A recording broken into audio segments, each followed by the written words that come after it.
The only people who don't want to disclose the truth are people with something to hide.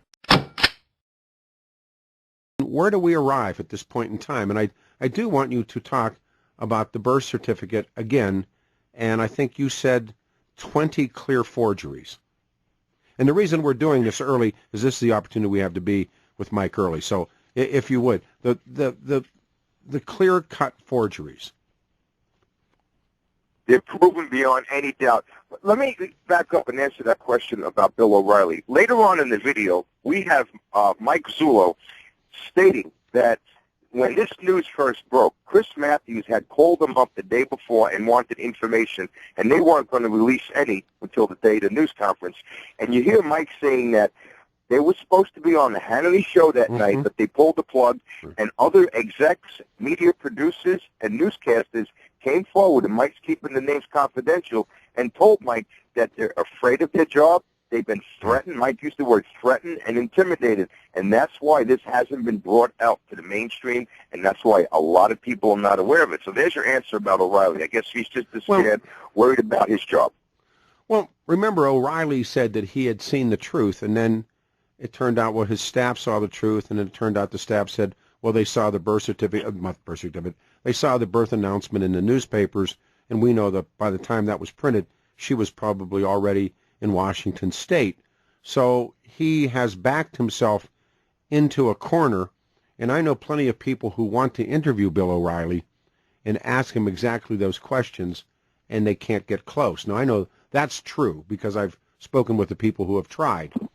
Having said that, now you see O'Reilly emerging really as kind of a latter-day Walter Cronkite. You know, he gets the halftime interviews with Obama at the Super Bowl, and in spite of what anyone would tell you, you're a smart guy. You know that Obama knew every question in advance, or a version of every question in advance before he sat down. Fair enough? Yes, it is. It's all about getting the audience for O'Reilly. He doesn't care about the country. Sure. He doesn't care that people are suffering every day. He doesn't care that this is the biggest fraud in the entire history of the United States. I don't know. I just know that he's not a good guy. I mean, I know too much about him. I know about his divorce. I know about the stuff that he did to some people here. I know what he's all about. He's not a nice man. Having said that, that's okay. The world is full of not nice men. But the next question is, would he lay down? And the next question is he even smart enough to know that? And I think the answer is no to all of those things. But we come to this. I mean, aren't you waiting for the break? Aren't you waiting for the moment for this thing? And what will it take for it to turn the corner and somebody's going to say, geez, Barack Obama ain't who he says he is, and it's being said by somebody other than some idiot radio show in Denver or yourself or someone else? I'm waiting patiently. I'm getting apprehensive. It's my understanding that the information that's going to come out is universal shattering. I'm quoting Mike Zullo. Yep. It's going to be way over the top. I think the problem is getting it out to mainstream right now. Peter, we're not taking any chances. None of my supporters are. We've compiled a list of 10,000 contacts in the media, everything from local classified ads, papers, penny savers, newspapers, cable television, foreign press contacts. We're ready to get the word out there when this happens, and that's why also we're going to come up with a sheriff kit, too, for the public, to go back to Congress, step inside and say enough is enough, look at this information. If you don't act now, then our country's lost, Peter. I think this is going to be our last stand before Obama takes the country over. Mike, when do you suspect Opio is going to drop? When's he going to drop this? I don't have an exact date. I've never pushed or asked Mike for that question. I know that with the investigation, every day information is being turned over. People are running away from him. They're turning around. They're ratting him out. They're trying. Actually, Peter, think about it. As the investigation goes on, people are worried. Think about the forger that forged the birth certificate, going to be going away to jail for a long time. Look what he's done to this country. And with that, more and more information, I know they're being meticulous. They want to put the information together. They want to make sure it's proper, in the right format. They're probably going over with their attorneys. They're probably making contacts in the media, too. They're probably waiting for the best time, when they feel the best time to get the information out is, and they'll release it when it's ready. When I can't give you a date, I can only say soon. You know, we have all these different conversations privately and publicly with people like yourself and others, people that you know as well, and everyone is sort of sitting on the hinge of what is going to happen in Texas. And you know, Sheriff Joe's under a lot of heat in his own backyard. There's a lot of people taking Joe on, giving him a hot foot down there before he gets to move on what he claims to be is the career-ending part of Barack Obama's information. I just don't know. I sure hope, because we've chased this a lot of years. Mike. Let me come back to the one thing that you and I spoke about before, and then we're going to break away. What are the odds of having a symposium, a seminar, do so online, do it by Skype, or do it all of us meeting someplace? And again, we're trying to get to Trump. I don't know if that's a fool's errand at this point or not, but getting Corsi and Cascio and yourself and Orly, and we can find all of these people and bring everybody in a room together and say, okay, and Jason Kistner, and you know, and who is this guy? I think it'd be a wonderful moment. Can it happen? Absolutely. I'm looking forward to that. I know we talked about that in the last show. Yeah. You know, Peter, we're so close to the news coming out right now.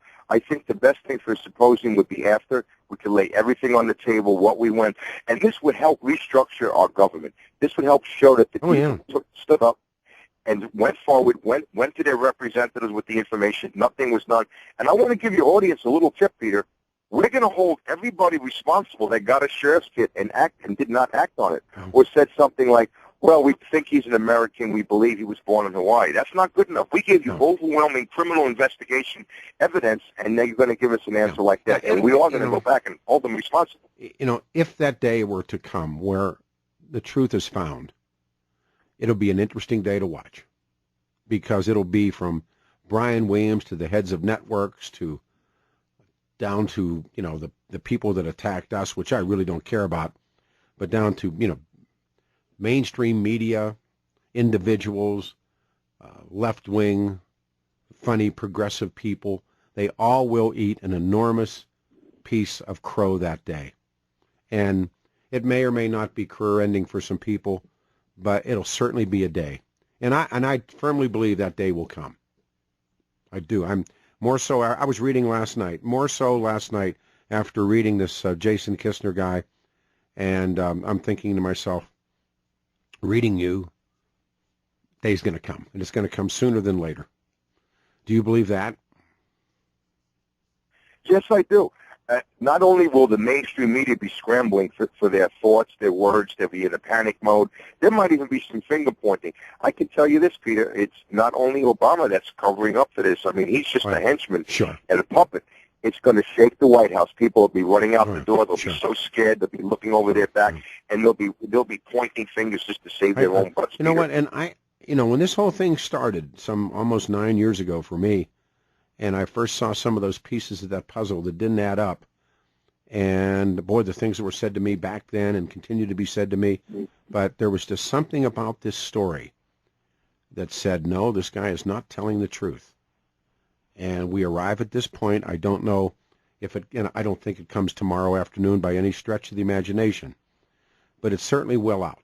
If not, we will know, and maybe we won't know during these final years of his term, but we will know. He knows, and he knows people know, and that must be very, very frightening to him. All right, sir. On the other hand, I think he's saying, well, look, I can't be touched. Ha ha, you can't touch me. No, I don't believe that. I believe he knows. I believe he knows that there are people like you and like others. Now, he can dismiss you, and he can dismiss you around his friends, but down deep in his heart, he knows. He knows he's not told the truth, and he knows that sometime, someplace, somewhere, something will show up, and it'll knock down the house of cards. I really firmly believe that.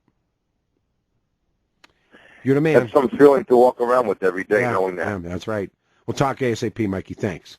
The only people who don't want to disclose the truth are people with something to hide.